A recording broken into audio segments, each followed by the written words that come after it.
उनकी सियासत ही इस बात पर है कि दूसरे चोर हैं, जिनके मुंह से ये लफ्ज कहते हुए थकते नहीं हैं। आज ये साबित हो गया कि इस मुल्क में सबसे बड़ा चोर इमरान खान है, सबसे बड़ी चोर जमात पीटीआई है। जजमेंट्स नज़रअंदाज की गई हैं, चाहे वो सुप्रीम कोर्ट ऑफ पाकिस्तान का 2017 का फैसला हो, चाहे वो इस्लामाबाद हाई कोर्ट का हालिया फैसला हो, जिसमें उन्होंने इलेक्शन कमीशन को ये कहा था कि कानून के मुताबिक आप पाबंद हैं कि आपने किसी सियासी जमात के दरमियान कोई डिस्क्रिमिनेशन नहीं करनी। आपने तमाम सियासी जमातों के बैंक के खातों के गोशवारों की जांच पड़ताल आपने करनी। अब इन्होंने कहा है कि 16 अकाउंट्स ऐसे हैं जो पीटीआई की सीनियर लीडरशिप ने खोले, लेकिन वो डिक्लेयर नहीं किए गए। वो जो 16 अकाउंट्स हैं उनका पीटीआई से जो था वो इमरान खान के डायरेक्ट लिंकेज में नहीं है। ये जो 16 अकाउंट जो कह रहे हैं कि इमरान खान को डिक्लेयर करने चाहिए थे, अगर इमरान खान को पता ही नहीं तो वो कैसे डिक्लेयर करेंगे? बिस्मिल्लाहिर्रहमानिर्रहीम, अस्सलाम वालेकुम नाज़रीन, आप प्रोग्राम तकरार देख रहे हैं। मैं इमरान खान हूँ। आज बड़ा इंटरेस्टिंग दिन था पाकिस्तान की सियासत में, ख़ास तौर पे क्योंकि इलेक्शन कमीशन ऑफ पाकिस्तान ने फैसला सुनाया पाकिस्तान तहरीक इंसाफ के ख़िलाफ़, और ये बड़े अरसे से लटक रहा था। तहरीक इंसाफ बार बार कहती रही कि सारी पॉलिटिकल पार्टीज़ का एक साथ आप सुना दें, पीपल्स पार्टी का भी साथ सुना दें, PMLN का भी सुना दें, फजलुर रहमान साहब को भी देख लें, आप एक साथ सुना दें। इस पर एक अदालती ऑर्डर भी मौजूद था, लेकिन इसके बावजूद इलेक्शन कमीशन ऑफ पाकिस्तान ने अकेली पाकिस्तान तहरीक इंसाफ का फ़ैसला पहले महफूज किया और आज सुना दिया। अब उम्मीदें तो ये थी कि शायद पाकिस्तान तहरीक इंसाफ बतौर पार्टी बैन हो जाएगी, इसके सारे दफ्तर बंद हो जाएंगे, इमरान खान साहब पे ताहयात पाबंदी लग जाएगी, पूरी की पूरी इमरान खान साहब की जो पॉलिटिकल पार्टी है उसके तमाम लोग नाअहल हो जाएंगे और फिर हमेशा के लिए एक सियासी जमात का खात्मा हो जाएगा। लेकिन जो फैसला है उसमें एक शोकाज नोटिस है और उसके अंदर कुछ ममनुआ फंडिंग का जिक्र है, फॉरेन फंडिंग का कोई तस्करा ही नहीं है और कुछ बड़ी अजीबोगरीब चीज़ें हैं। मिसाल के तौर पे मैं आपको बताता हूं कि अबराज ग्रुप या आरिफ नकवी के हवाले से इसमें लिखा हुआ है कि पाकिस्तान तहरीक इंसाफ को पता था फिर भी इन्होंने उनसे फंडिंग ली और इलीगल एक्टिविटीज़ के अंदर इनके केसेस हैं। तो बात यह है कि आरिफ नकवी ने जब फंडिंग दी पाकिस्तान तहरीक इंसाफ को, वो 2013 से पहले का टाइम था और जब इन पे केसेस बने वो 5 साल के बाद बने। यानी पाकिस्तान तहरीक इंसाफ के पास एक टाइम मशीन है जिसमें बैठ के वो जाते हैं और जाके देखते हैं कि 2018 में 17 में एक केस बनेगा इस आदमी के ऊपर, लिहाजा 2011, 12, 13 में इससे फंडिंग ना ली जाए। ये बहुत एक अजीब चीज़ लगी मुझे इलेक्शन कमीशन ऑफ पाकिस्तान की एक्सपेक्टेशन। फिर एक और चीज़ इसके अंदर बड़ी इंटरेस्टिंग है, ये मैंने बल्कि अब खोल के सामने रखा हुआ है। मिस्टर नासिर अजीज़ साहब हैं एक, और एक उनकी अहलिया हैं रुमिता शेट्टी। ये नासिर अजीज़ पाकिस्तानी है और अमेरिकन नेशनल भी हैं। रुमिता शेट्टी जो है ये इंडियन है और अमेरिकन नेशनल भी हैं। दोनों मियाँ बीवी हैं, दोनों ने एक जॉइंट अकाउंट खोला हुआ है। जॉइंट अकाउंट इनका मौजूद है एक और मुल्क में, और स्विट्ज़रलैंड, सिंगापुर में इनका एक जॉइंट अकाउंट है। उससे इन दोनों ने, या इस जॉइंट अकाउंट से इन्होंने 27,500 रुपये भेजे हैं और नासिर अजीज़ की ख्वाहिश के ऊपर ये पैसे भेजे गए हैं क्योंकि वो पाकिस्तानी भी है और उसने पाकिस्तान तहरीक इंसाफ को $27,500 का फ़ंड किया है। इन्होंने किया ये कि क्योंकि ये जॉइंट अकाउंट है तो आधे आधे पैसे कर दो, आधे उसकी बीवी के खाते में डाल दो और आधे शौहर के खाते में डाल दो। बीवी क्योंकि इंडियन है लिहाजा बीवी के खाते में डाल के इसको इंडियन फंडिंग करार दे दो। तो इस तरह इसको ममनुआ फंडिंग किया। लतीफ़े इसके अंदर मौजूद हैं। एक लतीफ़ा हुआ मियाँ हसन अख्तर के साथ, पाकिस्तानी है और पाकिस्तान तहरीक इंसाफ के सूबाई असम्बली के उम्मीदवार भी थे। ज़रा मियाँ हसन अख्तर साहब क्या कह रहे हैं आज फैसले के बाद, ज़रा उनको आप सुन लें। सुनाए जी नाज़रीन, ये आपने देखा कि एक पाकिस्तानी मियाँ हसन अख्तर वो कह रहे हैं कि मैं पार्टी से पहले इलेक्शन भी लड़ा हूँ, मैं क्यों ना दूँ 10,000 रुपया पार्टी को।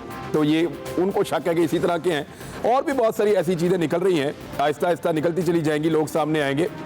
जैसे कि कुछ चीज़ें मैंने आपको बताई हैं, 3-4 चीज़ें आपको बता चुका हूँ। एक और चीज़ है फॉरेन फंडिंग क्या होती है। एक तो है ना ममनुआ फंडिंग और एक है फॉरेन फंडिंग। इन दोनों में फ़र्क क्या होता है? पहले बेनज़ीर भुट्टो साहबा और बिलावल भुट्टो जरदारी साहब ने एक दौर में फॉरेन फंडिंग के ऊपर कुछ फरमाया था, ज़रा वो आप सुन लें क्या कहा था। मैं जानता हूं कि ये पहले अमीर और मोमिनीन बनना चाहता था ये पहले उसामा बिन लादेन से फंडिंग लेता था शहीद बीबी की हुकूमत को गिराने के लिए, तो फिर क्या उसका नियत साफ हो सकता है? इसको कहते हैं जी फॉरेन फंडिंग, और इसके ऊपर आर्टिकल लगता है आइन का 17(3) और उसको फिर सुप्रीम कोर्ट भिजवाया जाता है कि इस पॉलिटिकल पार्टी ने क्योंकि फॉरेन फंडिंग ली हुई है पाकिस्तान में हालात ख़राब करने के लिए या असरअंदाज करने के लिए चीज़ों को उनके मुताबिक, तो इस पार्टी के ऊपर जो है वो पाबंदी लग जाती है। फिर ये इसको कहते हैं फॉरेन फंडिंग। जैसा कि इल्ज़ाम लगा मौलाना फजल रहमान साहब पे और ये कहा गया कि मौलाना फजल रहमान साहब ने लीबिया से फंडिंग ली है। जैसा कि मुख्तलिफ लोग इल्ज़ाम लगाते हैं कि 2013 में जब इलेक्शन लड़ रही थी PMLN तो उनको तैयारे और हेलीकॉप्टर जो है या फैसिलिटीज़ अरब्स की तरफ से आई थी। मैं कोशिश करूंगा कि किसी आईनी माहिर को लेके उनसे हम थोड़ा जानें कि फ़ॉरेन फंडिंग में और ममनुआ फंडिंग में फ़र्क क्या है और इस केस का इम्पैक्ट क्या होगा। 3 चीज़ें इस वक्त हुकूमत की नज़र में हैं जो वो करना चाहते हैं। उन्होंने 3 ऑप्शंस के ऊपर गौर किया है। नंबर 1 ऑप्शन उनका ये है कि ये जो मामला है फ़ॉरेन फंडिंग वाला, आर्टिकल 17(3) के मुताबिक सुप्रीम कोर्ट ऑफ पाकिस्तान को ये मामला भेज दिया जाए और PTI को बतौर पार्टी फारिग किया जाए। नंबर 2, इसको फ़ॉरेन फंडिंग करार देके या फ़ॉरेन एडिट करार देके इस मामले को आगे बढ़ाया जाए। नंबर 3, इमरान खान साहब का जो एक ये कहा जा रहा है मुबैना तौर पे कि एक एफिडेविट है जो गलत करार दे दिया गया है, लिहाजा उनको अब वो सादिक और अमीन नहीं रहे तो इस मामले को सुप्रीम कोर्ट ऑफ पाकिस्तान में ले जाया जाए। ये 3 ऑप्शन हैं। यहाँ से हम बातचीत का आगाज़ करेंगे। मेरे साथ जो मेहमान मौजूद हैं उनमें फ़ारूक साहब हैं, क्योंकि फ़ॉरेन फंडिंग में अब PTI का मामला हो, पीपल्स पार्टी का हो या PMLN का हो, फ़ारूक हबीब ने इस केस को लड़ा है वहाँ पे इलेक्शन कमीशन में, तो हमारे साथ मौजूद हैं। इनके पास फर्स्ट हैंड नॉलेज है इस बारे में। निसार चीमा साहब हमारे साथ मौजूद होंगे PMLN से, और हम कुछ आईनी राय भी लेंगे किसी कानूनी माहिर से।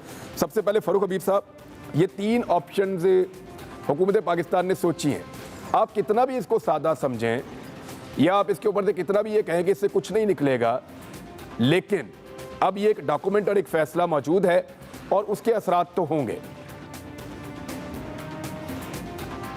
देखें, बुनियादी तौर के ऊपर तो ये एक चार्जशीट है जो आज इलेक्शन कमीशन ने पेश की है। उस चार्जशीट को तो हमने मुस्तरद कर दिया है। जो हमारी बुनियादी मौक़िफ़ की जीत हुई है वो पहले से हम बयान कर रहे थे कि ना तो ये फॉरेन फंडिंग है, ना ही पार्टी बैन होगी इसके ऊपर जो इलेक्शन कमीशन केस सुन रहा है, ना ही जो है वो निशान वापस लेंगे, ना ही हमारे मुंतखब अरकान डिस्क्वालीफाई होंगे। वो तो आज के इस जो चार्जशीट है उसके हद तक ये चीज़ वाज़े हो गई, क्लियर हो गई।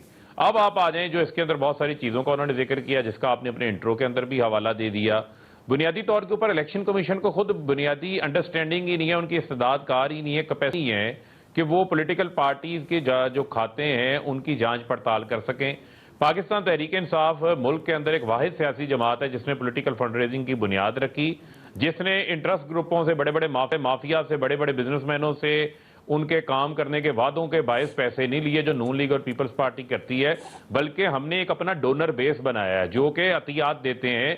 उसमें 50% लोग वो हैं जो बैरून मुल्क पाकिस्तानी हैं, जो पाकिस्तान को सालाना 32 अरब डॉलर भेजते हैं। ये जो आज 16 प्रेस कॉन्फ्रेंस हैं PDM की जानिब से की गई हैं, ये उस खौफ की अलामत है जो उनको नजर आ रहा है कि इंतखाबी मैदान में, अवामी मैदान में, इलेक्शन में इमरान खान को शिकस्त नहीं दे सकते। अब कोई चोर दरवाजा ढूंढे जिसका जिक्र आप कर रहे हैं, मैं उसके बारे में भी आपको बताना चाहता हूं। ये जो रेफरेंस की बात करते हैं, फॉरेन फंडेड पार्टी का रेफरेंस सिर्फ उस बुनियाद पर बनाया जा सकता है कि अगर कोई पार्टी किसी फॉरेन गवर्नमेंट से पैसा लेती है और वो मुल्क की सॉवरेनिटी के खिलाफ काम कर रही है, वो दहशतगर्दी फैला रही है, या पाकिस्तान के जो नजरियाती एहसास हैं उसको खत्म करने के लिए किसी और की मदद कर रही है, तो पाकिस्तान तहरीक इंसाफ के अंदर ये तमाम चीजें जो है वो मौजूद नहीं है। वो आइन का आर्टिकल 17(2) है जिसके तहत वफाकी हुकूमत ने रेफरेंस बनाना है। तो पहले ये 10 साल सोए रहे हैं। पहले 2013 से 2018 में उस वक्त भी इनके पास हुकूमत मौजूद थी, उस वक्त भी ये कार्रवाई कर सकते थे, लेकिन उस वक्त ये नहीं हुआ। जहां तक रह गई बात इमरान खान साहब की जो सर्टिफिकेट उन्होंने साइन किया है, वो एक रिक्वायरमेंट है इलेक्शन कमीशन की कि जो पार्टी का लीडर होता है वो उसको सर्टिफाई करता है कि अपनी बेस्ट ऑफ नॉलेज के मुताबिक कि ये ऑडिटेड अकाउंट्स हैं, वो उन्होंने सर्टिफाई कर दिया। यहां मामला मिस डिक्लेरेशन का नहीं है, ये इमरान खान के जाती असासों का, जाती वेल्थ स्टेटमेंट का केस नहीं है ये पार्टी फंडिंग का केस है। इमरान खान Inaccurate, उन्होंने लिखा है ग्रॉसली इनएक्यूरेट, जो वर्ड इस्तेमाल किया इनएक्यूरेसी का किया, वो कि फॉर्म वम जो जमा करवाया वो इनएक्यूरेट है। अब हाँ, अच्छा, अब मामला ये है कि इसमें फिर पहले तो इसको डिफाइन कर लेना। ये जो कह रहे थे जी ऑन ओथ कोई हल्फन इमरान खान ने एफिडेविट जमा करवाया, नहीं वो बयान अल्फी तो नहीं है, वो बयान अल्फी नहीं है, वो तो अनवर मंसूर साहब ने बताया सुबह कि बयान अल्फी नहीं है। इमरान साहब, ये सारी चीजें क्लैरिफाई हो जानी चाहिए ना।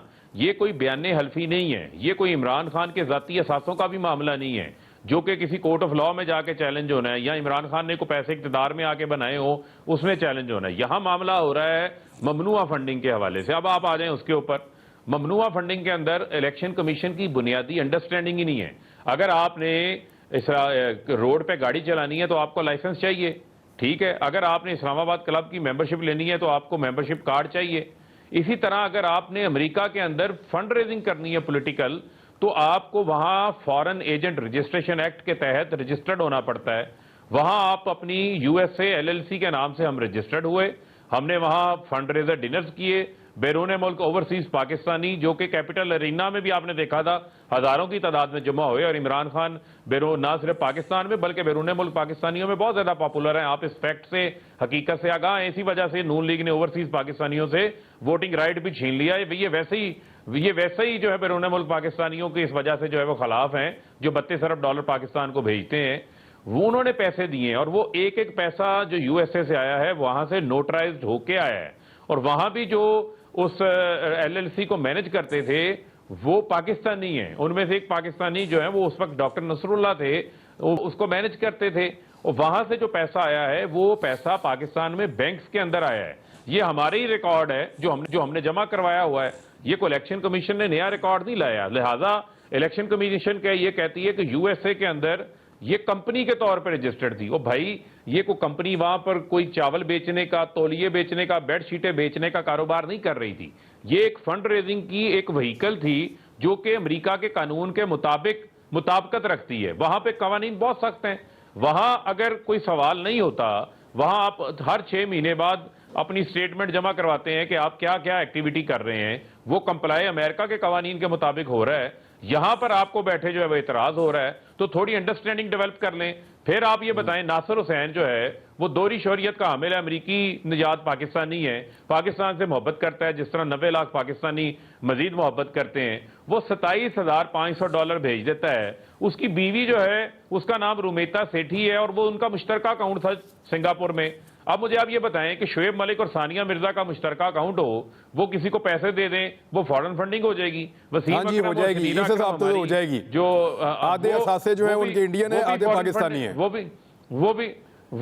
भी फॉरेन फंडिंग हो जाएंगे। ये क्या इन्होंने आज जो है मुज़ेका खेज किस्म की जो है वो मुज़ेका खेज किस्म की रिपोर्ट बना दी। अच्छा एक बताएं जी, बड़ी हेडलाइनें चल रही थी आज। मरियम सफदर से मैं सवाल पूछता हूं, ये जो रिपोर्ट अपने इनके इलेक्शन कमीशन से मनपसंद रिपोर्ट आई है जो, उसमें मुझे कोई इसराइली फंडिंग का जिक्र नजर नहीं आ रहा।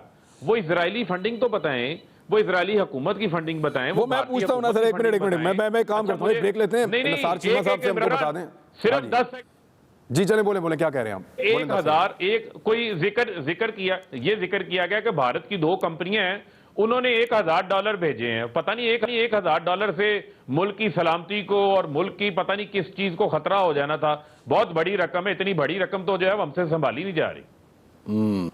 चले एक ब्रेक लेते हैं, नसार चीमा साहब से पूछते हैं वापस आके कि आपको क्या मिला इसमें से जो आप एक्सपेक्ट कर रहे थे। ब्रेक, वापस आके।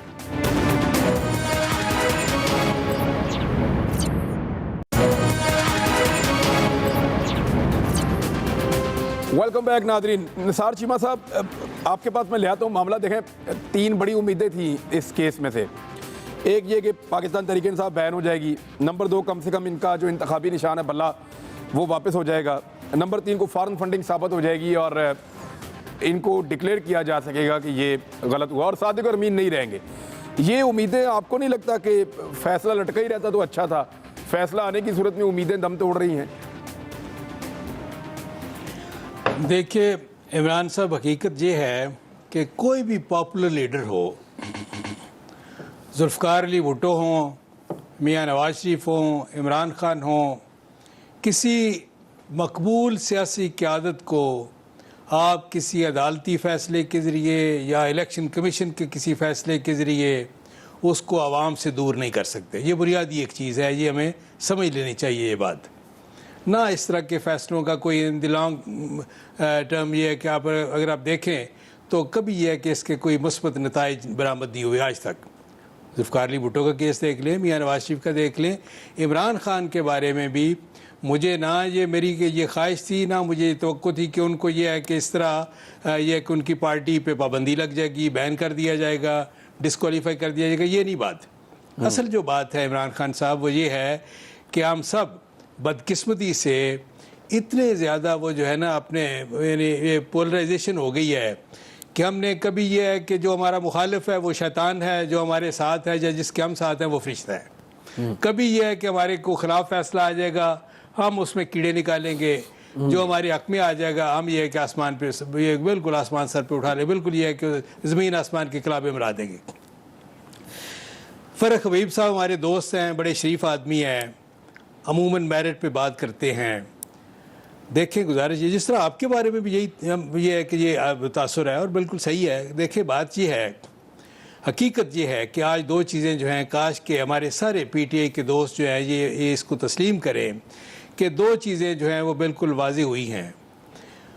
एफिडेविट जो है वो एक हलफनामा है, इसके बारे में जो चाहे आप कहते रहे कि जी वो जो अपनी ज़ात के बारे में, अपनी ज़ाती प्रॉपर्टी के बारे में हलफनामा जिसके बारे में भी जमा करवाया जाए उसकी ज़िम्मेदारी है हलफनामा जमा करवाने की वाले की। और ये लिखा होता है कि to the best of my knowledge it is true. मैं ये वेरीफाई करता हूँ, सर्टिफाई करता हूँ कि ये सही है। ये अगर ये है कि वो जो है वो अगर गलत साबित होता है तो जो वेरीफाई कर रहा है, जो एफिडेविट दे रहा है उसकी ज़िम्मेदारी है। और ये जो है ये गलत हलफनामा जमा करवाया गया है, ये एक जुर्म है, ये गलत है। ठीक है। दूसरी बात जो है ये भी हमें मानना चाहिए कि ममनुआ फंडिंग का केस है, ये ठीक है बात, ये नहीं फॉरेन फंडिंग ना सही, ममनुआ फंडिंग की बात थी। और ये है कि ये साबित हो गया कि जो हमारा मुल्की कानून जिसकी इजाज़त नहीं देता था उससे फंडिंग ली गई। ये दो गलतियां हैं। ये है कि काश के हमारे पीटीआई के दोस्त ये कहें कि वाकई ये दो बिल्कुल गलतियां हैं और इमरान खान साहब को पहले तस्दीक करनी चाहिए थी। एक तो पहले आप क्लियर करें कि फॉरेन फंडिंग नहीं है, आप ये मान रहे हैं कि ये फॉरेन फंडिंग का केस नहीं है कि ये इमरान खान साहब ने गलत किया। जो नवाज शरीफ साहब ने थोड़े दिन पहले कहा या शहबाज शरीफ साहब ने कहा या फजलुर रहमान साहब ने कहा, इमरान खान साहब सारे ये फरमा रहे थे कि ये फॉरेन फंडिंग है। तो आप बात सुन लें जी सर, आप ये कह रहे हैं फॉरेन फंडिंग तो नहीं निकला? नहीं, ये ममनुआ फंडिंग है जिसकी इजाजत नहीं थी मुल्की कानून में। लेकिन एक बात देखें, गुजारिश ये है, मेरी गुजारिश सुन लें कि जाहिर है कि ये जिसकी इजाजत नहीं है मुल्की कानून में उसकी वो जाहिर है कि अगर वो गलत गया है तो वो। और दूसरी बात ये इमरान साहब क्या पीडीएम लेके गई है इलेक्शन कमीशन में ये केस, क्या मुस्लिम लीग नून लेके गई है? ये तो घर के बेदी जो इनके फाउंडिंग मेंबर थे अकबर असबाबर साहब, वो लेके गए। उन्होंने कहा कि ये इसमें यह है कि इरेगुलरिटीज़ हुई हैं। उन्होंने तो बहुत ज़्यादा इसके ऊपर इल्ज़ाम लगाए और ये है कि उन्होंने कहा जी कि ये बिल्कुल ये इन्होंने इसमें बड़े उन्होंने तो बड़े लंबे इल्ज़ाम लगाए। उन्होंने कहा जी बददियानती हुई है, करप्शन हुई है, इरेगुलरिटी सिर्फ नहीं है, वो जो है वो इन्होंने झूठ बोले हैं, कंसील किए हैं सब कुछ। और ये है कि ये 13 या 16 अकाउंट्स ऐसे हैं वाकई जिनके बारे में इलेक्शन कमीशन ने कहा कि वो तो ये है कि अगर आप इसको डिसओन कर रहे हैं तो क्या इसको बेनामी पर कहा जाए, बेनामी अकाउंट्स में। यह है कि ये यानी आपके साथियों के नाम पे हैं, ये जिनको ऑपरेट करते रहे आपके अपने साथी टॉप लीडरशिप के लोग, तो क्या ये है कि उनके बारे में आप कहें कि ये हम डिसओन करते हैं? क्या ये जुर्म नहीं है? ये गलत नहीं है? ये 13 अकाउंट्स का जवाब तो पाकिस्तान के अंदर से ही मिलेगा, हम सीख ले और ये देना पड़ेगा फरूक हबीब साहब को। आज उसको आप मानना चाहिए। हम ये नहीं चाहते कि आके पीटीआई पे न कोई पाबंदी लगे, ना बिल्कुल नहीं। ये मैं फिर कहूंगा नहीं सर, क्यों नहीं चाहते? आपके पीडीएम के सरबराह ने अभी स्टेटमेंट दिया। सर एक सेकंड सर, आप ये कैसे कह रहे हैं? को इस तरह के फैसलों से आप आवाम से दूर नहीं कर सकते। सर एक सेकंड, आप ये कैसे कह रहे हैं कि आप नहीं चाहते? पीडीएम के सरबराह मौलाना फजलुर रहमान साहब ने अभी बिल्कुल अभी ये मुतालबा जारी किया है कि इमरान खान साहब को फौरी तौर पर नाअहल किया जाए और तहरीक इंसाफ के ऊपर बतौर पॉलिटिकल पार्टी पाबंदी लगा दी जाए। और ये पीडीएम का मुतालबा है।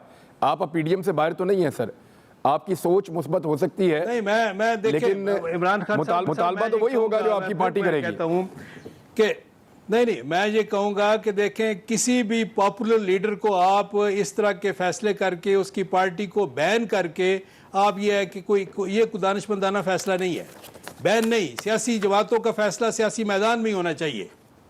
ठीक है, चले मेरे साथ इस वक्त मौजूद हैं डॉक्टर नसरुल्लाह साहब। ये पाकिस्तान तहरीक इंसाफ के लिए अमेरिका में फंड कलेक्ट करते हैं। तो डॉक्टर साहब, आपकी जो कंपनीज थी LLC लिमिटेड लाइबिलिटी कंपनी कहते हैं उनको, और उनको भी कह दिया गया कि ये फॉरेन फंडिंग के ज़ुमरे में आ जाता, ममनुआ फंडिंग के ज़ुमरे में आ जाता है। ये क्या कहानी है डॉक्टर साहब, बताइएगा जरा। Thank you so much Imran साहब। ये मैंने देखा है, मुझे समझ नहीं है कि ये असल में बहुत सारे लोग जो है ना, इंक्लूडिंग जो आपके बाबर है, उसको भी नहीं पता एक्चुअली। उसने सारी स्टोरी बना के आगे थे कि अगर ये सही कोर्ट ऑफ लॉ में जाता है, सुप्रीम कोर्ट में गया था तो इनको फारग कर दिया था। मैं आपको बताता हूँ कि what is the LLC। LLC इस तरह है कि अमेरिका ने अगर आपने कोई भी काम करना हो, कोई अपने बिजनेस करना हो, कोई तो आपको कोई ना कोई तो ऑर्गेनाइजेशन बनानी पड़ती है ना, क्योंकि आपको बैंक अकाउंट खोलना है उसके लिए। फर्ज करें मैं आज पहुंची कि मैंने बैंक अकाउंट खोला, हमारा पर्सनल है, बिजनेस है, कोई ऑर्गेनाइजेशन है, क्या करने लगे। तो उसके लिए जो लॉयर्स हैं यहाँ पे यूनाइटेड स्टेट्स में और जो अकाउंटेंट थे, उन्होंने कहा जी कि सबसे बेहतरीन है कि आप एक LLC खोल लें। अच्छा, अब उसका नाम हमने पीछे USA रख दिया। उसका पीछे पाकिस्तान से बिल्कुल अलग नहीं है बेसिकली। तो PTI USA LLC जो थी वो एक अमेरिकन बेस्ड कंपनी थी। उसके अंदर हमारे बोर्ड ऑफ डायरेक्टर थे और हमारे प्रेसिडेंट, जनरल सेक्रेटरी, फाइनेंस और ट्रेजरर सब इस तरह से उसके थे। और इसके साथ कोई लेना देना नहीं, ना वो बोर्ड ऑफ डायरेक्टर में शामिल थे, ना ही उनकी कोई ओनरशिप थी, तो ना ही उन्होंने कोई बोर्ड ऑफ डायरेक्टर्स को, यानी कि। तो आपको ये कंपनी बनानी पड़ी इसलिए कि अमेरिका का कानून कहता है कि इसके बगैर आप फंड कलेक्ट नहीं कर सकते। हाँ एग्जैक्टली। अच्छा, वो हमने कंपनी बना ली, कंपनी है मतलब। लेकिन पाकिस्तान का इलेक्शन कमीशन इसको ममनुआ फंडिंग समझता है। अब हल क्या है? मसला जो मुझे समझ आया वो ये है कि पाकिस्तान के और बैरून मुल्क के कवानीन के अंदर कोई रब्त नहीं है और उसकी वजह से ये टेक्निकल इशू हो रहा है।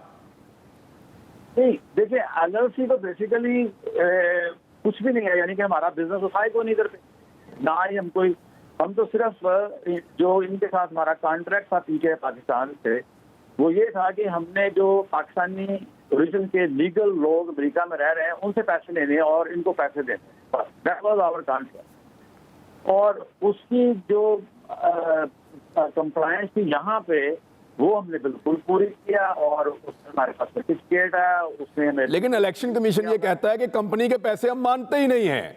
अमेरिका में आपकी मजबूरी है कि बगैर कंपनी में आप इकट्ठे नहीं कर सकते, पाकिस्तान में आपकी मजबूरी है कि कंपनी से आप ले नहीं सकते। कंपनी अगर वो नहीं मानते तो फिर ये हमारी वो पास की तरह थे सारी जो ऑडिट रिपोर्ट की एवरी ईयर इनको उसको नहीं पता चला। अच्छा, आपकी ऑडिट भी हुई है? हाँ, इनके पास जाते नहीं जो ऑडिट लेके हमारी हर साल, इन्होंने कभी वो खोल के देखी है, इनसे पूछ लो इलेक्शन कमीशन को उसके ऊपर क्या लिखा हुआ है, कहाँ से आता पैसा। हमारा पैसा जो जाता था पाकिस्तान, हर साल उसके अकाउंट की ऑडिट होती थी, ठीक है। वो ऑडिट रिपोर्ट जाती थी इसके पास, इलेक्शन कमीशन के पास। ये खुद कह रहे हैं ना कि जो इलेक्शन कमीशन के पास हर साल हमारी ऑडिट रिपोर्ट आती थी और ये बड़े शौक से तस्वीर खिंचवाते थे हमारे सेक्रेटरी फाइनेंस के साथ कि जी देखें PTI ने तो अपना ऑडिट रिपोर्ट किया। हर साल होता था ये। इन्होंने क्यों नहीं रिपोर्ट खोल कर देखी सूरत है? हमें 2010 में कह सकते थे, 2008 में बता सकते थे कि जी ये तो काम सही नहीं है, आप नहीं उसका ले सकते। अच्छा, क्योंकि कानून बना है 2002 में और आप लगातार हर साल ना सिर्फ फंडिंग करते थे बल्कि ऑडिट करवा के इनके साथ फोटो बनाते थे। इन्होंने आपको कभी नहीं कहा कि कंपनी की फंडिंग नहीं ली जा सकती, ये अब सिर्फ इस फैसले में आपको पता चला है। इन्होंने आज तक नहीं कहा। अच्छा, एक मिनट डॉक्टर साहब मेरे साथ ही रहें, जरा डॉक्टर साहब मेरे साथ ही रहें, आप अब जाइएगा मत, एक मिनट। मैं फरूक हबीब साहब, ये 13 अकाउंट कौन, ये खुफिया अकाउंट जो डिक्लेयर नहीं किए आपने, ये तो एक एलिगेशन बड़ा सीरियस है। नहीं देखें, एक मैं सिर्फ इस सवाल के ऊपर भी आऊंगा और ये इसका मैंने जवाब देना है। जो डॉक्टर साहब बात कर रहे हैं, जो वो एक्सप्लेन कर रहे हैं, बेसिकली ये कंपनी से इसकी मुराद ये नहीं है कि ये कोई कमर्शियल एंटिटी थी, कोई कमर्शियल बिजनेस करती, पैसे इकट्ठे करने के लिए बनाई थी, उन्होंने मजबूरी है, वहां पे नंबर है ये नहीं, ये एक इसको तो यहां भी आप फॉरेन कंपनी कह नहीं सकते। फॉरेन कंपनी यहां कानून के मुताबिक कंपनी का मतलब यह है कि कंपनी कोई कारोबार करती हो, उसका कोई कमर्शियल इंटरेस्ट हो, जबकि यूएसए एलएलसी का कोई कमर्शियल इंटरेस्ट नहीं है वहां पे। वो सिर्फ एक अकाउंट खोलने के लिए बैरून मुल्क पाकिस्तानियों से पैसा इकट्ठा करने के लिए, चाहे कोई भी यानी कि दुनिया का कोई भी मुल्क जो भी शहरियत का बंदा अमेरिका में रहता है, अगर उसने अपने मुल्क के लिए फंड रेजिंग करनी है तो उसको फारा पे जाके रजिस्टर्ड होना पड़ता है। तो वो ये पाकिस्तान के कवानीन का मुतकाजी नहीं है।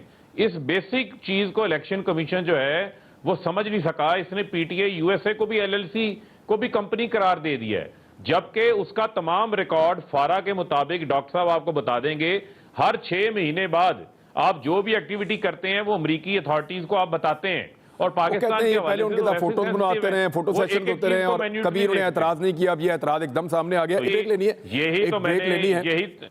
मैं आपके सामने रखता हूं ना, ये जो खुफिया अकाउंट या डिक्लेयर नहीं हुए अकाउंट, इसका जवाब तो तरीके इंसाफ को देना पड़ेगा। ब्रेक के बाद लेते हैं, हमारे साथ ही रहे, अभी आ रहे हैं। वेलकम बैक नाजरीन जी। फारूक हबीब साहब, 13 अकाउंट ये किधर से आ गए और ये क्यों नहीं बताए थे आपने? देखें बुनियादी तौर पे मामला क्या है। हमारा पैसा आता है हमारे पार्टी के सेंट्रलाइज अकाउंट्स के अंदर, जो पार्टी की सेंट्रल फाइनेंस बोर्ड जिनको मॉनिटर करता है। इनका क्या एतराज है, ये कहते हैं जी पीटीआई लाहौर में 2008 में मियां महमूद रशीद लाहौर के सदर थे, उन्होंने पीटीआई लाहौर का अकाउंट खोल लिया। इसी तरह जो है वो असद कैसर ने पेशावर के अंदर पीटीआई पेशावर का अकाउंट खोल लिया। कासिम सूरी ने जो है उस वक्त सदर थे, उन्होंने कोयटा का अकाउंट खोल लिया। वो ये सब्सिडरी अकाउंट्स हैं। ये अकाउंट्स इस वजह से खोले गए कि इन अकाउंट्स के अंदर पीटीआई अपना दफ्तरी खराजात सूबाई या रीजनल ऑफिस को शेयर करने के लिए पैसे देती थी, या कुछ जलसे जुलूसों के लिए पैसा सेंट्रल अकाउंट से वहां जाता था। और जो पैसा वहां से अगर कोई लोकल फंड रेजिंग भी हुई है उस अकाउंट में आई है, उसकी तफसीलात भी सारी स्क्रूटनी के दौरान हमने इलेक्शन कमीशन के सामने रख दी है। कोई ऐसा अकाउंट, बड़ा अकाउंट कोई ऐसा नहीं है जिसमें कोई बड़ी अमाउंट आई हो। अभी ये वुल्टन क्रिकेट क्लब की बात करते हैं जो आरिफ नकवी का हवाला दे रहे थे बार बार, वो पैसा पीटीआई के यूबीएल के अकाउंट में 2013 में आया और वो इलेक्शन कमीशन के सामने डिक्लेयर किया गया 2013 में। गोशवारे जो जमा हुए उसके अंदर डिक्लेयर था।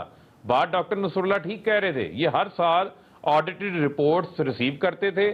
उसके बाद हमें सिंबल भी इन्होंने 2013 में अलॉट किया, 2018 में भी अलॉट किया।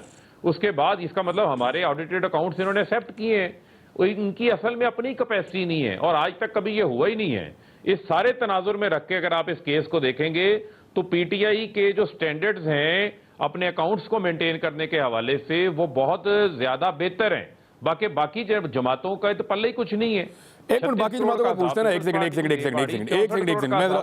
मैं जरा निसार चीमा साहब देखें इसको, सजा और जदा से हटा के भी आप देखें तो क्या आपको लगता है कि जिस प्रोसेस से इस वक्त पाकिस्तान तहरीक इंसाफ के फंड्स, अकाउंट्स और चीज़ें गुजरी हैं, इसी से बाकी पॉलिटिकल पार्टीज़ को भी गुजरना चाहिए और इलेक्शन कमीशन ऑफ पाकिस्तान को बिल्कुल ऐसा ही करना चाहिए बाकियों के साथ, या आपके ख्याल में नहीं करना चाहिए? जी बिल्कुल करना चाहिए, अक्रॉस द बोर्ड होना चाहिए। बिल्कुल ये है कि मैं तो कहता हूँ कि इलेक्शन कमीशन को देखें, जिस तरह हमने एतराज़ किया 3.5 पौने 4 साल तक के नैब का बिल्कुल यकतरफा एक तर्ज अमल है और बड़ा मुंतकिमाना एक उसका तर्ज अमल है, विंडिक्टिव एटीट्यूड है, और ये है कि टारगेटेड ये अकाउंटेबिलिटी है, अक्रॉस द बोर्ड नहीं है। इसी तरह ये है कि इलेक्शन कमीशन को बिल्कुल ये है कि सबके साथ यकसन सलूक करना चाहिए। आप ये समझते हैं कि अगर election commission of Pakistan Peoples Party और पीएमएलएन के अकाउंट्स के ऊपर अगर फैसला नहीं करता उनकी फंडिंग्स के ऊपर, तो फिर ये वैसी ही ज्यादती है जिसका आप माजी में इजहार करते रहे हैं? नहीं, बिल्कुल मैं कहता हूं कि ये जिनको भी एतराज है उनको लेके जाना चाहिए। इलेक्शन कमीशन खुद भी करे, हमें नहीं। इलेक्शन कमीशन ऑफ पाकिस्तान में क्या हुआ है सर, हाई कोर्ट ने सर इस पे अदालत ने डायरेक्शन दी हुई है कि एक साथ फैसला करें सबका, लेकिन इलेक्शन कमीशन ने पहले पीटीआई का कर दिया है, अदालत ने कहा है कि एक साथ करें। तो अब आपके ख्याल में जल्द करना चाहिए बाकी जमातों का भी? वो एक साथ उन्होंने कोई ऐसा लाजमी करार दिया हो, लेकिन यह है कि मैं समझता हूं कि सबके साथ होना चाहिए। सबकी जो फंडिंग है, पॉलिटिकल फंडिंग, उसका हिसाब किताब होना चाहिए और बिल्कुल ट्रांसपेरेंट सिस्टम होना चाहिए सबका। ठीक है। इसमें एक और चीज़ है सर कि आपकी पार्टी और पार्टी दोनों की क़यादत ने ये फॉर्म जमा नहीं करवाया जो इमरान खान साहब पे जो कहा जा रहा है कि ये, जैसे आपने फरमाया कि वो एफिडेविट है और वो गलत साबित हो गया है बयान हल्फी, तो ये नवाज शरीफ साहब ने भी जमा नहीं करवाया, शरीफ खानदान में से किसी ने नहीं करवाया, उधर जरदारी खानदान में से किसी ने नहीं करवाया, इमरान साहब, आप लोग खुद क्यों जमा नहीं करवाते? इमरान साहब इलेक्शन नहीं, वजह ये है उनके खिलाफ उनके अपने एक जो घर के बेदी जिनका मैंने जिक्र किया, या जो उनके बानी रुकन थे, वो केस लेके गए कि जी ये इन्होंने यहाँ पे ये किसी चीज़ें कंसील की हैं और ये कि ये इरेगुलरिटीज़ हैं, करप्शन है, सारा कुछ है, बड़े इल्ज़ाम लगाए, जिसकी बिना पर उन्होंने इलेक्शन कमीशन ने उनसे डॉक्यूमेंट्स मांगे, उनसे ये सबूत मांगे और उसकी बिना पर उन्हें ये काफ़ी चीज़ें जमा करवानी पड़ी। अगर ये है इलेक्शन कमीशन जो हमसे चाहे उसको मांगना चाहिए और मांगेंगे तो हम देंगे, बिल्कुल देंगे। मैं तो फिर कहता हूं कि अक्रॉस दी बोर्ड होना चाहिए, सबके साथ यकसा सलूक होना चाहिए, एक लेवल प्लेइंग फील्ड होना चाहिए सबकी तरफ से, इलेक्शन कमीशन की तरफ से भी और ये कि अदलिया की तरफ से भी बिल्कुल होना चाहिए। अच्छा डॉक्टर साहब, मुझे एक आप बताएं, ये आप डॉक्टर साहब मौजूद है अमेरिका से हमारे साथ। डॉक्टर साहब, ये जो मियाँ बीवी वाला मामला है, एक नासिर साहब हैं और शमिता सेठी उनकी वाइफ हैं, ये क्या मामला है सर? यानी उन्होंने वो हैं तो दोनों अमेरिकन नेशनल, सिंगापुर से वो पैसा भेज रहे हैं, तो उन्होंने कहा जी बीवी क्योंकि जॉइंट अकाउंट है तो आधे पैसे बीवी के खाते में डाल के फारिग कर दो। नहीं देखिए, मैं बताऊँ, अमेरिका में एक रूल है, जब आप पर्सनल अकाउंट खोलने जाते हैं ना, वो आपका ज्वाइंट अकाउंट होता है आपकी और आपकी बेगम के नाम। तो मेरा अकाउंट है वो मेरी बेगम के साथ ज्वाइंट अकाउंट है, क्योंकि वो अच्छा ये रूल है वहाँ पे? दो होते हैं, हाँ, दो अकाउंट से। बिल्कुल, वो पूछेंगे आपकी यहाँ के दैट इज जितने भी अकाउंट आप देखेंगे उसमें यूजुअली दो नाम होते हैं, उसमें एक हस्बैंड होता है, एक वाइफ होती है। क्योंकि अगर उन्होंने कोई सेपरेट अकाउंट खोला है वो उनकी अपनी मर्जी है, लेकिन मोस्टली पीपल जो ना जो वो ज्वाइंट अकाउंट इसलिए खोलते हैं कि आपको जब टैक्स रिटर्न फाइल करनी थी ना, उसमें आपको उसका एडवांटेज होता है, क्योंकि जब आप टैक्स रिटर्न फाइल करते हैं अमेरिका में तो सबसे पहला वो क्वेश्चन पूछते हैं कि आप शादीशुदा हैं और इकट्ठा फाइल कर रहे हैं, या आप शादीशुदा हैं और अकेले अकेले फाइल कर रहे हैं। तो शादीशुदा और जब इकट्ठा फाइल करते हैं ना, तो उसमें आपको टैक्स में काफी एडवांटेज होता है कंपेयर टू आप शादीशुदा और अलग-अलग फाइल करें। तो इसलिए लोग अमेरिका में ज्वाइंट अकाउंट से खोलते हैं। सर फर्ज करें आप एक अमेरिकन पाकिस्तानी हैं और आपकी वाइफ किसी और ओरिजिन से हैं और अमेरिकन नेशनल भी हैं, तो आपके ज्वाइंट अकाउंट में से आप जो पैसे खर्च करेंगे वो आप दोनों की आधी आधी लायबिलिटी है, या आप जो खर्च करेंगे वो आपकी जिम्मेदारी है कहीं अगर आप देना चाहें किसी को? तो नहीं, कोई आदमी की लायबिलिटी सवाल नहीं पैदा होता, मैं वो जितना मर्जी मेरी। नहीं, ये मैथमेटिक्स कैसे किया इलेक्शन कमीशन ने? ये तो पाकिस्तान में हो गया है। ये मैं आपको एक बड़ी इंटरेस्टिंग बात है, ये इनकी ज़हनी इख्तरा है। इन्होंने एक और बड़ी कैलकुलेशन, अच्छा वो मैं इस बात उसका आसान तरीका है कि जिन लोगों ने पैसे दिए हैं ना, वो नासिर अजीज साहब, उनसे हम लेटर ले लेंगे, वो लिख देंगे कि मैंने अपने से का पैसा दिया, मेरी बहन में मुआवजा भी नहीं है। अगर ये वो उनको सर्टिफाइड लेटर ले सकते हैं। चले, हो सकता है उनकी वाइफ ने वहाँ पे बजरंग दल को दिया हो या किसी और को उन्होंने फंड किया हो $27,500, तो वो एक अलग चीज़ है। चले एक ब्रेक ले लेते हैं, वापस आते हैं। अब पीटीआई क्या करेगी एहतजाज किस नौइयत का? जैसे इलेक्शन कमीशन के बाहर वो एहतजाज पहले करते रहते हैं, अगर वैसे ही एहतजाज है तो फिर तो बड़ा नॉर्मल सी चीज़ है, लेकिन जुमेरात को कितना बड़ा एहतजाज होगा? ब्रेक, वापस आ रहे हैं।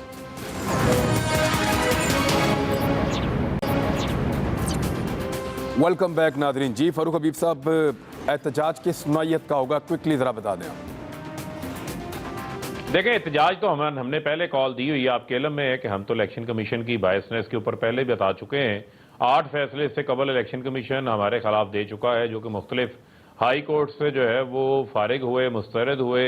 उसमें आपके इल्म में मखसूस नशिस्तों का फैसला था, पोलिंग एजेंट्स वाला फैसला था, फैसल अमीन अली गंडापुर के भाई को डिस्क्वालीफाई करने वाला मामला था। इससे कबल इलेक्ट्रॉनिक वोटिंग मशीन। सो ये कैसा एहतजाज होगा आपका क्या प्लान किया पार्टी ने? राइट की मुखालफत।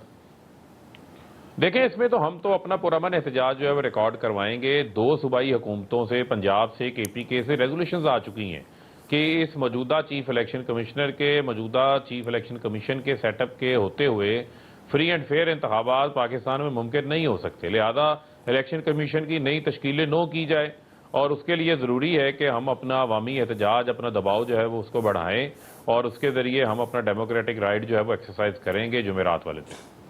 ठीक है। नसार चीमा साहब, एक पॉलिटिकल पार्टी है और वो आपके वो पॉलिटिकल पार्टी पूरे पाकिस्तान में है और उनकी सबसे ज़्यादा नशस्तें भी हैं, वो ये कहती है, और अभी उन्होंने 2/3 तो नहीं 75% उन्होंने सेंट्रल पंजाब में उन्होंने इलेक्शन जीत लिया है। तो आप मुझे ये बताएं कि क्या उनकी इस राय के ऊपर आपको बैठ के बात करने का ख्याल आता है कि इलेक्शन कमीशन को वाकई तब्दील कर दें अगर एक पार्टी कह रही है तो? इमरान साहब देखें, काश कि ये है कि ये इनका जो माइंडसेट है वो इस तरह का हो कि उसमें ये इम्तियाजी सलूक ना करें। ये है कि ये देखें कितने डबल स्टैंडर्ड्स हैं, साफ नज़र आता है। ये जो है नाकाबिले कबूल इसलिए हैं कि डस्का का इलेक्शन जिसमें यह है कि जो रिगिंग की कोशिश की गई उसका उन्होंने नोटिस लिया, उसके बाद यह है कि जो फैसले इनके खिलाफ उसकी बिना पर वो नाकाबिले कबूल हो गए। दूसरी तरफ नैब के चेयरमैन जो हैं वो कानूनी हवाले से, आइनी साबिक चेयरमैन कानूनी हवाले से, आइनी हवाले से, अखलाकी हवाले से जिस भी ये गिरावट का शिकार हो, मैं उसकी तफसील में नहीं जाना चाहता, लेकिन ये वो काबिल कबूल थे चूँकि इनके साथ थे।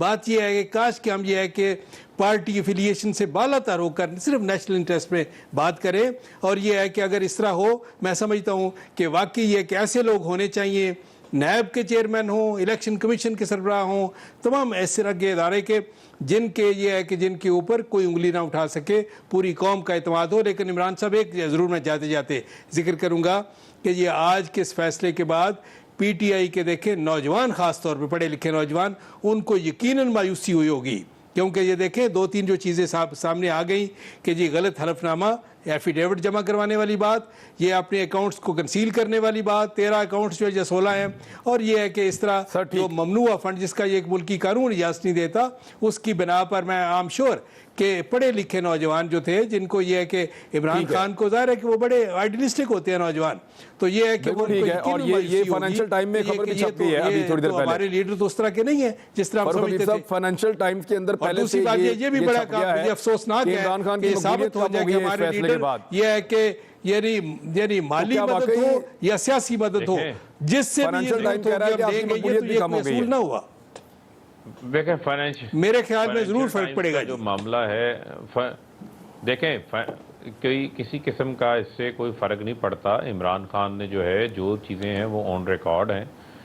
पाकिस्तान की यूथ जो है वो कतरी ख़त के ऊपर परेशान होती है, वो मुल्क के अंदर NRO 2 और नैब को बंद करने के ऊपर परेशान होती है। पाकिस्तान की यूथ को जो है इस किस्म का जो मुतनाज़ा जो फैसला है, जो अपनी ज़हनी इख्तरा और खिलाफ कानून किया गया है, उससे किसी किस्म की कोई परेशानी उनको नहीं होती। और तो आपको लगता है नहीं होगा, लेकिन जाते जाते मुझे जरा थोड़ा सा फर्क साहब, टाइम मेरे पास कम है। फाइनेंशियल टाइम्स जो हादसा हुआ है हेलीकॉप्टर का, एक ही अफसोसनाक वाकया, पूरा पाकिस्तान उस पर रंजीदा है। बहुत अफसोस।